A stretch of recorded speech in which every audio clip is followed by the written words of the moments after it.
Any answer from chapter safeguarding the marginalized?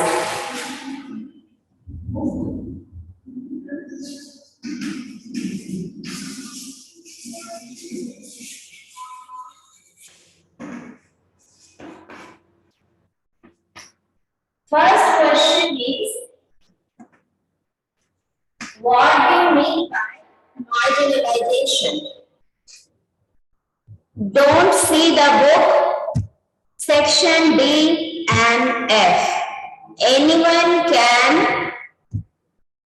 reply me. जिस तरह से मैंने उस आंसर को इजी करके बताया था, मुझे वो आंसर चाहिए जिस तरह से मैंने इजी करके बताया था. श्वेता राज, आर्यन, बिरजू है, सेक्शन एफ के शुभ नारायण. Yes ma'am. बताइए तो बेटा, बताइए. It is a social process of outcasting and discriminating an individual from the society. थोड़ा इजी कीजिए, जैसे मैं बताई थी. भूल गए? Outcasting बताएं. And isolating, both. Okay, social process of discrimination. Okay, so this marginalization is a social process of discrimination or outcasting or isolating a group of person or an individual. ठीक है, क्या है? Social process of discrimination, discriminating और isolating. Isolate means आप अकेला कर देते हो किसी को. डिस्क्रिमिनेट समझ ही रहे हो, भेदभाव करते हो, तो that is called marginalisation. You people do not ready to set up any friendly relation with them. You people do not ready to set up any friendly relation with them. Do not ready to sit or eat or invite them. Yes, invite them in their house. Simple way में इस तरह से समझ लो. You are not ready to set up any matrimonial relation with them. Matrimonial, हम लोग उन लोगों के साथ शादी वादी का भी रिश्ता रखना पसंद नहीं करते हैं. तो दिस इज कॉल्ड मार्जिनलाइजेशन. फिर ये एक क्वेश्चन आएगा, what do you mean bye marginalised, and what is marginalization. इसमें ये डेफिनेशन लिख दिए. फिर आएगा who are marginalized. तो बताइए निपाशा, कौन मार्जिनलाइज्ड है? 3 SC, ST और OBC. Yes, very good. SC, ST and OBC. Very good. अच्छा, यहाँ पर से कई आपको राइट्स पूछे जाएंगे. जैसे कि पहला राइट आपको दिख रहा है, राइट टू इक्वालिटी. ये क्या है? फिर पेंसिल निकालिए और लिखिए क्वेश्चन नंबर 1. एक क्वेश्चन कहां से आएगा? What do you mean by protective discrimination. ये डिस्क्रिमिनेशन क्या है? Protective discrimination. ये क्या है? The state can make special provision like protective discrimination. ये क्या है? Protective discrimination means state can make special provision to protect the interest of socially and economically backward classes. ये दो वर्ड, एक सोशली, एक इकोनॉमिकली बैकवर्ड. इससे आप क्या समझते हैं? Socially backward means society. In society, yes, in society people discriminate. People think they are superior and these people means marginalized are inferior. Try to speak, try to express in English because you have to write in English.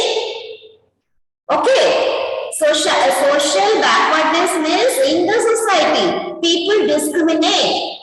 People think that they are superior and marginalized people are inferior. They do not set up any friendly and matrimonial relation with them. These people are outcasted from the society. देखिए मैं कितने lines इसके लिए बोले जा रही हूँ. They are outcasted from the society. They are isolated. ठीक है. अच्छा, अब economically backward means when they are outcasted, so they do not get the benefit to take higher education or to live a life of dignity, so they remain backward. When they will not good education, then they can't earn a handsome money, so they lag behind. पीछे हो जाएंगे. In the sense of economically means related to money matter, वो हम लोगों से earning में भी पीछे हैं. The life standard of living is low. Standard of living is low. समझ में आया? हाँ, तो ये हो गया सोशली एंड इकोनॉमिकली बैकवर्ड का मीनिंग. ठीक है. अब है प्रोटेक्टिव डिस्क्रिमिनेशन. बता दी मैंने. प्रोटेक्टिव डिस्क्रिमिनेशन का मतलब है, yes, good morning, good afternoon कुशाग्र.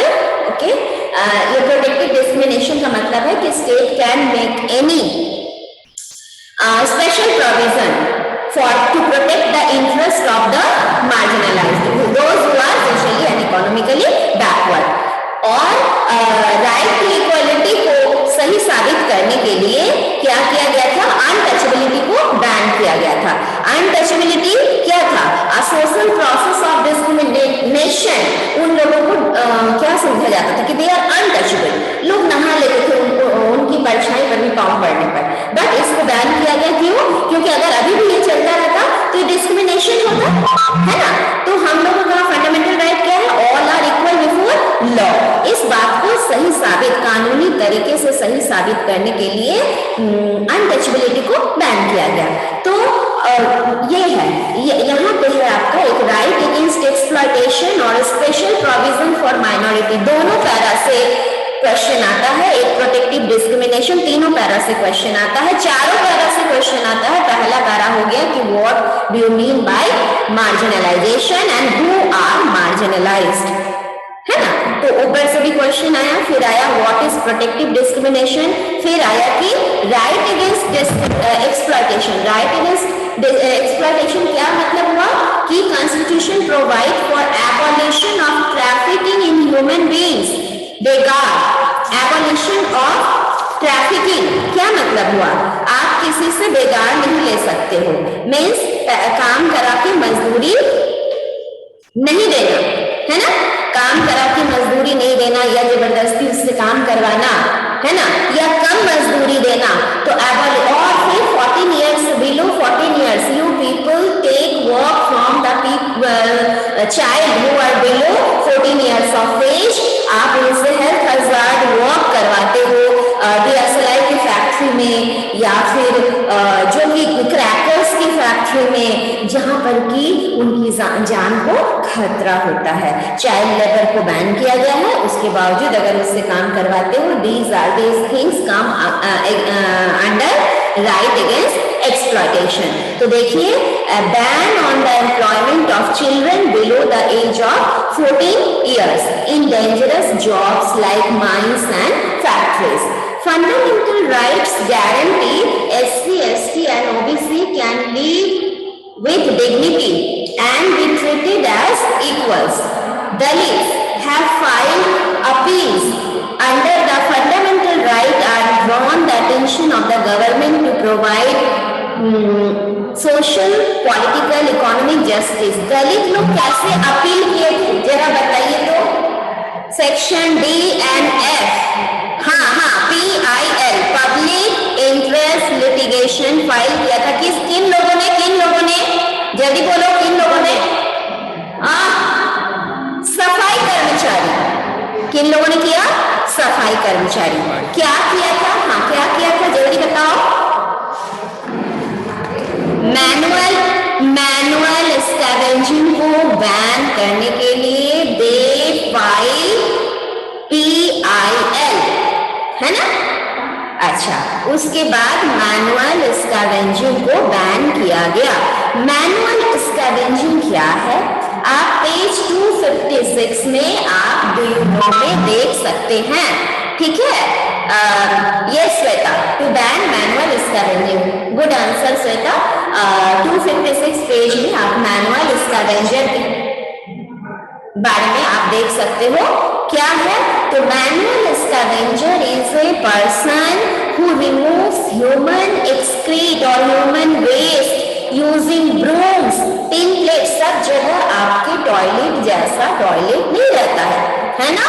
वहां पे फ्लश की सुविधा नहीं रहती है। गांव में खुले में लोग करते थे, तो इससे रिलेटेड कितने पिक्चर्स बन गए हैं और ब्रांड एम्बेसडर अमिताभ ने बहुत सारे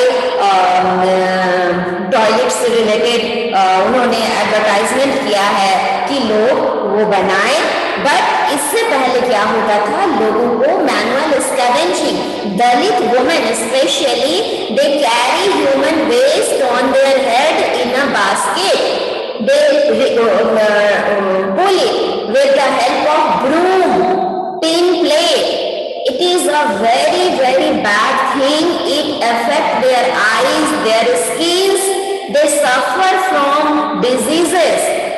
तो इसको बैन किया गया, रेलवे से भी बैन किया गया। इसके ऊपर वाले पैराग्राफ में देखो, एम्प्लॉयमेंट ऑफ मैनुअल स्कैवेंजर्स।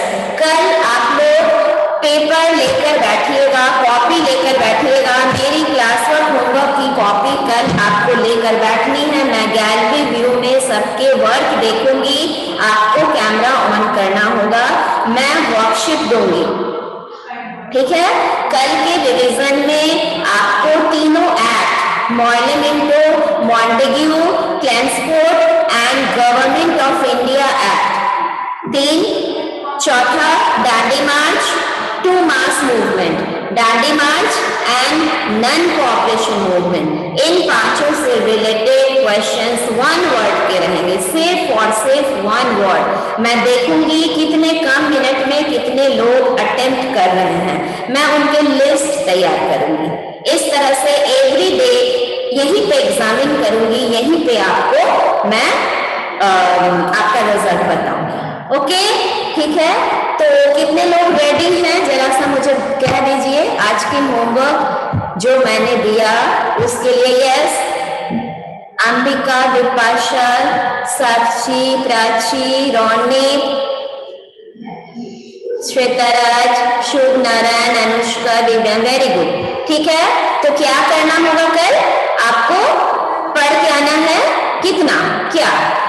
सिर्फ 2 मास मूवमेंट, ठीक है, एक नन कोऑपरेशन मूवमेंट, एक डांडी मार्च और 3 act, Morley Minto, Montagu, Chelmsford and 1 more government of India act. ठीक है, ये कल वर्कशीट मैंने किसी वजह से उसे मैं आपको बोली थी मैं कि छुट्टी में भी करवा दूंगी, पर कोई वजह थी, that I will discuss later, इस वजह से मैंने पोस्ट नहीं किया था, कोई वजह थी, बताऊंगी बाद में, क्लास में हम लोग मिलेंगे तो बताएंगे। ओके, चलिए, तो ये हो गया।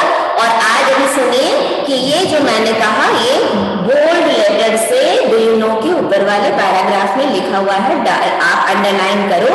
Employment of manual scavengers and construction of dry latrine prohibition act in 1993। ये एक्ट कब हुआ? 1993। नाम क्या है? Employment of manual scavengers. कि रेलवे में भी इस तरह से मैनुअल स्कैवेंजिंग को बैन किया गया 1993 के एक्ट के तहत। ठीक है, देखो, सफाई कर्मचारी filed appeal in 2003 to get the manual scavenging ban from railway also, as it violated their fundamental right against exploitation and discrimination. ठीक है, अच्छा, इसके ऊपर वाला पैराग्राफ फिर एक एक्ट है, यहाँ 2 एक्ट। ठीक है, ये क्यों है? This act were passed for the for the welfare of the marginalized, welfare of the marginalized people, to bring them equal like us, okay, for the upliftment of the marginalized. ठीक है, तो ये act का नाम है prevention of atrocities act 1989. इसके question पीछे दिए हुए हैं E4, जिसमें है explain the main provision of prevention of atrocities act 1989 for the schedule caste and schedule tribe. ये फर्स्ट पार्ट का आंसर है. फर्स्ट पार्ट में कौन सा आंसर होगा? वो प्रोविजन. इसमें क्या प्रोविजन है? तो देखिए इसका आंसर देखिए. This act prevent offences. Offence यदि आप उनके साथ कुछ बुरा बर्ताव करते हैं, if you hurt them, if you kill them, if you give them to drink or eat any obnoxious or inedible substances which prove harmful for them, then you are guilty. If you अगर वो कहीं if they are residing somewhere and you go there and destroy their dwellings where they reside, where they live, then it is also offense. तो फिर पढ़ देती हूँ इस act के मेन प्रोविजन क्या है. तो this act prevent offences of atrocities against the members of SC/ST.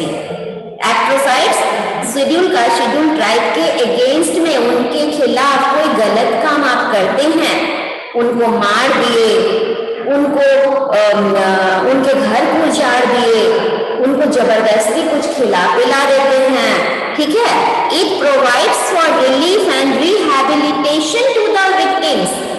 और जिन लोग इसके शिकार हैं, विक्टिम हैं, जिनके साथ की किसी ने भी ऐसा कोई गलत काम किया है, दुर्व्यवहार किया है, तो उनको रिहैबिलिटेट, फिर से उनको बसाने की सरकार की योजना रहती है. ठीक है, उनके लिए स्पेशल कोर्ट्स हैं, special court for the trial. Trial means मुकदमा चलती है. Offences having.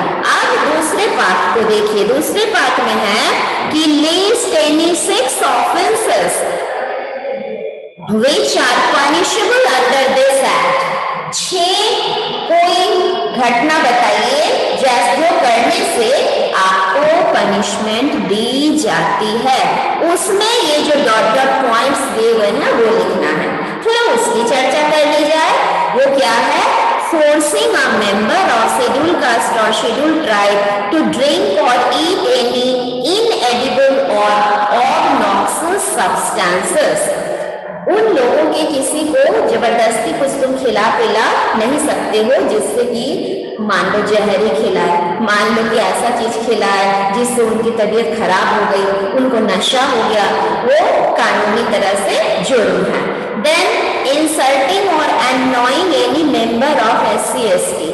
किसी मेंबर को, SC/ST वुमेन को आप इंसल्ट नहीं कर सकते हैं, ठीक है. वुमेन नहीं, एनी मेंबर, किसी को भी, ठीक है. wrongfully disposing a member from his or her land. उसकी जमीन से किसी को आप डिस्पोज कर रहे हो, हटा दे रहे हो, कह रहे हो यहाँ पे तो मॉल बनेगा, यहाँ पे तो स्विमिंग पूल बनेगा, पार्क बनेगा. नो, आप उनके घरों को उजाड़ कर कुछ आप नया बना नहीं सकते हो. कंप्लेनिंग टू डू बेगा और बॉन्डेड लेबर. मैंने बताया था ये क्वेश्चन आएगा, what do you mean bye bonded labour, या फिर what is right against exploitation. ठीक है, तो आप उन लोगों से आप ऐसा नहीं करा सकते हो कि काम करवा लिए, पैसा नहीं लिए, या छोटे बच्चों को जबरदस्ती कहीं पर आप काम करवा रहे हो, चाइल्ड लेबर करवा रहे हो. नेक्स्ट है फोर्सिंग एनीवन टू वोट और नॉट टू वोट. किसी को जबरदस्ती कर रहे हो, क्या उसी को जाकर के इन लोगों को कह रहे हो गन दिखाकर चलो उन्हें ही वोट देना है, किसी भी को कहते हो, या जनता पार्टी या कांग्रेस या किसी को, उन्हीं को वोट देना है। नो, ऐसा नहीं कर सकते। या फिर ऐसा नहीं कर सकते कि उस पर्टिकुलर व्यक्ति को, उस पर्टिकुलर पार्टी को आप वोट नहीं दे सकते हो, ये भी जबरदस्ती।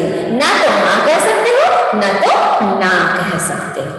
फिर use of force on any women, किसी दलित वुमेन के साथ आप कोई जबरदस्ती नहीं कर सकते हो।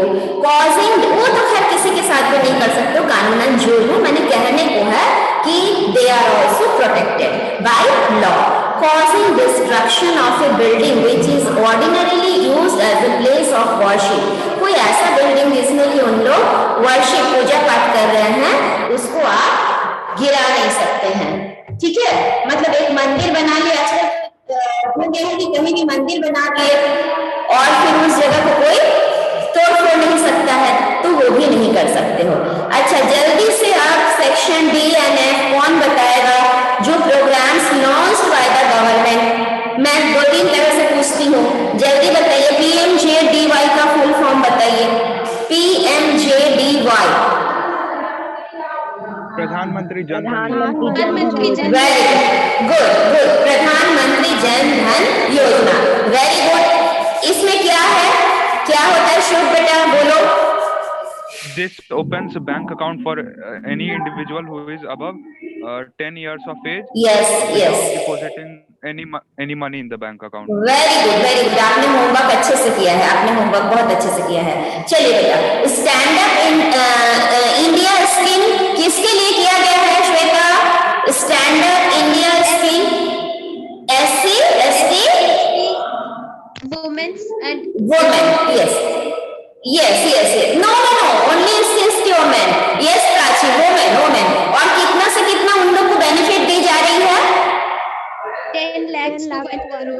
10 लाख टू 1 करोड़ है, लोन दिया जाता है। क्या बनाने के लिए, क्या बनाने के लिए? कोई भी बच्चा बोलिए, क्या बनाया जाता है? E for entrepreneur. एंटरप्रेन्योर अपने आप में बहुत बड़ी बात है, ठीक है। ओनर मालिक, बड़ा इंडस्ट्री सेटअप कीजिएगा तो एंटरप्रेन्योरशिप, एंटरप्रेन्योर है ना। तो SC ST वुमेन को भी समाज में क्या करने के लिए, उन लोगों को भी आगे बढ़ाने के लिए, देखो, it provide composite loan for setting up any new enterprise between ₹10 lakh to 1 crore, ठीक है। दान में नहीं दिया जाता है, उसका इंटरेस्ट लिया जाएगा, माने कि हेल्प किया जाता है, ठीक है। अच्छा, अब जल्दी बताओ PMAY, प्रधानमंत्री आवास प्रधानमंत्री आवास योजना। आवास का मतलब, आवास का मतलब, आवास का मतलब घर। तो इसमें क्या किया जाता है, इसमें क्या किया जाता है? For making home government, yes. कितने लोन में प्रेफरेंस किसको दी जाती है? Preference SC senior ST citizen women and SC। Yes, senior citizen women SC ST, कई कैटेगरी है यहाँ। शुभ एक वर्ड बोलकर छोड़ दिए, senior citizen, SC ST, women, इतने लोगों को प्रेफरेंस दी जाती है। उनका लोन पहले सैंक्शन हो जाएगा और रेट ऑफ इंटरेस्ट क्या होगा? लो होगा, है ना। अच्छा, ये 3 स्कीम, ये सब क्या है? These are the programs launched by the government. Why? For the upliftment of weaker section of the society. For the upliftment of weaker section of the society. अच्छा, नेक्स्ट बोलो, सुकन्या समृद्धि योजना किसके लिए है? For the benefit of Girl child. Girl child, very good very good. कितने years के होंगे जब तक कि ये स्टार्ट किया जाए? Yes, below till 10 years, yes 10 साल तक आप ये स्टार्ट कर सकते हैं। कौन स्टार्ट कर सकते हैं? पेरेंट्स। और ये क्या है? ये क्या है? एक टैक्स सेवर है ना। And this money is utilized by the parent at the time of their children's marriage और एजुकेशन पर्पस। ओके, ठीक है, तो देखिए पढ़ देती हूँ। Through this scheme the parent of only any girl child below 10 year can open A saving account for their daughter and operate it till she attains an age of 21 years. After that time they can withdraw the money. फिर है PMSBY, प्रधानमंत्री सुकन्या बीमा योजना। सुकन्या नहीं, सुरक्षा, S for सुरक्षा। ये जो है ये 3 तरह से पूछा जाएगा। एक एब्रिविएशन दे देगा, उसके फुल फॉर्म लिखने होंगे, ठीक है। दूसरा कि बड़े क्वेश्चन में पूछा जा सकता है कि name some programmes launched by the government for the upliftment of the weaker section of the society. तो आपको सारे प्रोग्राम्स के नाम लिखकर उसको एक्सप्लेन करने होंगे, क्योंकि ये 5 मार्क्स का है। अगर एब्रिविएशन दे दिया गया तो सिर्फ उसके फुल फॉर्म लिखने होंगे, वो 1 मार्क्स का रहेगा। अगर सिर्फ एक ही नाम दिया गया और उसका पूछा गया कि वो व्हाई इट वाज स्टार्टेड, तो आपको उसके फीचर लिखने होंगे, ठीक है। इसमें इतने सारे क्वेश्चन आप कवर कर सकते हो। तो सुरक्षा बीमा योजना एक तरह से जैसे LIC वगैरह होती है, जो हमें क्या देती है, सुरक्षा देती है ना, इंश्योर करती है हमारी लाइफ को। अगर हम मैच्योरिटी के पहले ही किसी की डेथ हो गई तो उसकी फैमिली को उसके सारे बेनिफिट्स मिल जाते हैं। इसी तरह से ये है PMSBY। और एक अंतिम बच गया PMGKY। PM से प्रधानमंत्री, G से गरीब Kalyan Yojana. Yes Prachi, very good. तो इसमें वेलफेयर लोगों के लिए इनकम डिक्लेरेशन कैसे, हर जगह हमसे आधार मांगा जाता है ना, आधार से ही इनकम डिक्लेयर हो जाता है कि मेरे बैंक अकाउंट में कितने पैसे हैं, क्या है, नहीं है, सब कुछ इट इज टोटली क्लियर। अब आज के डेट में सब कुछ साफ है, कोई पर्दा नहीं रख सकता है इन सब चीजों से। तो ये है इनकम डिक्लेरेशन।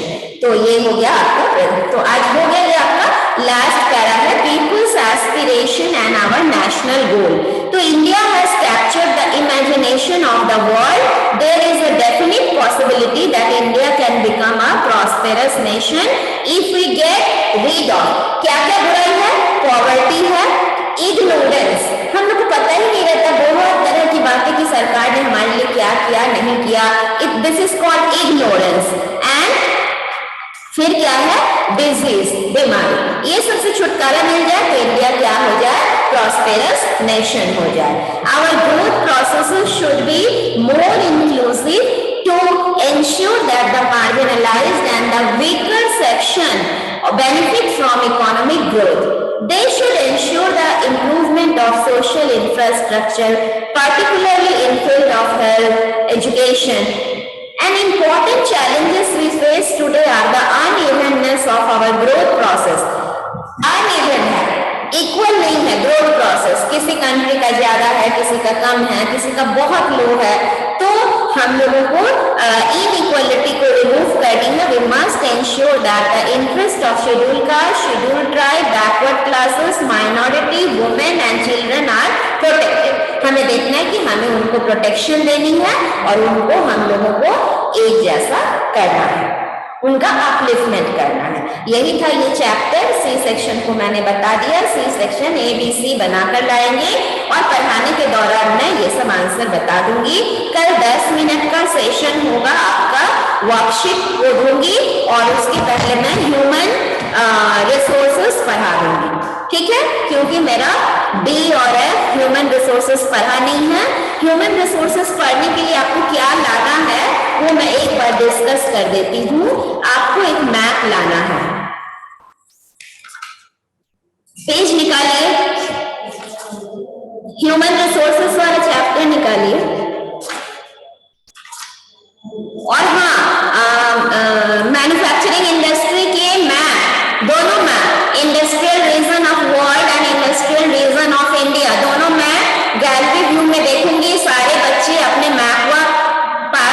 ये शायद ये होमवर्क था। यस और नो? Yes ma'am. है ना? तो गैलरी व्यू में मुझे दिखाइएगा। कल विपाशा आपने और किसी बच्चे ने दिखाया था जिसने 1 2 लिखा था, क्या उसमें लेवलिंग किए हैं आप? विपाशा लगता भूल गई थी, लेवल कल ही मैं बोली थी कि लेवल नहीं किया हुआ है। किया हुआ था? नहीं 1 2 नहीं लिखना था, 1 2 नहीं लिखना था, 1 2 नहीं लिखना था। जैसे 2 जहाँ 2 था वो सिलिकन वैली ऑफ ये होता, फिर एक जगह होता गल्फ रीजन, फिर एक होता वेस्टर्न या ईस्टर्न कॉन्टिनेंट का नाम। जिस तरह से बुक में दिया हुआ है वो नाम लिखने थे नंबर 1 और 2 की जगह पे। ठीक है, मुझे ये चीज भी चाहिए। 1 by 1 मैं ये सब काम आप लोगों से करवाऊंगी। आप लोग कल कॉपी लेकर बैठोगे, 10 मिनट का वो सेशन होगा, वर्कशीट होगा, 1 word आंसर, 3 रिफॉर्म और 2 मास मूवमेंट में, और ह्यूमन रिसोर्स मैं पढ़ा दूंगी। ह्यूमन रिसोर्स में आप एक मैप ऑफ इंडिया पॉलिटिकल लाइएगा, मैप ऑफ इंडिया पॉलिटिकल लाइएगा और पेंसिल लेकर के बैठिएगा। और इसमें जो बार ग्राफ है उसे मुझे समझा देना है, पाई चार्ट बता देनी है। आप पढ़ना जानते ही हो, बस सिर्फ हमको थोड़ा सा आपको बताना है। ये बहुत इंटरेस्टिंग चैप्टर है और ये बहुत इजी है। ज्योग्राफी में आप मार्क्स बहुत ज्यादा आप पा सकते हो in comparison to history and civics. But जिस तरह से मैं हिस्ट्री पढ़ाती हूँ उस तरह से पढ़ने पर हिस्ट्री भी बहुत इजी हो जाता है। तो फर्स्ट में कोशिश करो ज्योग्राफी से मार्क्स लेने की, फिर हिस्ट्री और लास्ट में सिविक्स। तो 1 by 1 हम सारा रिवीजन करवा देंगे। कल का होमवर्क आपको बता दी मैं, ठीक है? और ये मैप लाना है, मैप बनाना है। अच्छा, अब थोड़ा सा ह्यूमन रिसोर्सेस का हम आपको इंट्रोडक्शन दे देते हैं। रिसोर्स मतलब क्या होता है, रिसोर्स क्या है? क्या फर्स्ट चैप्टर में आपने रिसोर्स पढ़ा है? Yes ma'am. कोई बताइए, रिसोर्स की डेफिनेशन दीजिए। The things which are necessary for our existence are known as resources. Very good, very good. अच्छा, तो is human being a resource? Yes. Yes ma'am. Yes. Why? Because without human being, development on the earth is not possible. Yes, because without human being development, yes, no resources can be utilized. Very good. तो दूसरा question, इसमें से second question है कि human resource किस country में बहुत अच्छा होता है?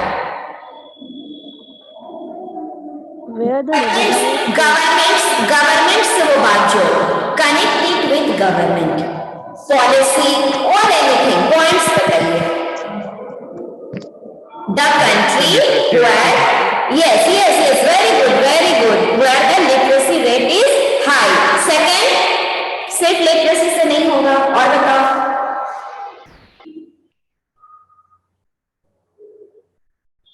Health, the majority population is young. No, young नहीं, ये बात नहीं है, गलत बात। Where healthy people reside, where government policy is very suitable, favorable, है ना? वहां ह्यूमन रिसोर्स अच्छे हैं। सिर्फ एजुकेशन से नहीं होगा, हेल्थ भी अच्छा होना चाहिए, है ना? Because in a healthy body तो हेल्दी माइंड एग्जिस्ट करता है। आप बीमार हो, हाँ, कैपिटल मनी कहाँ नहीं चाहिए, टेक्नोलॉजी कहाँ नहीं चाहिए,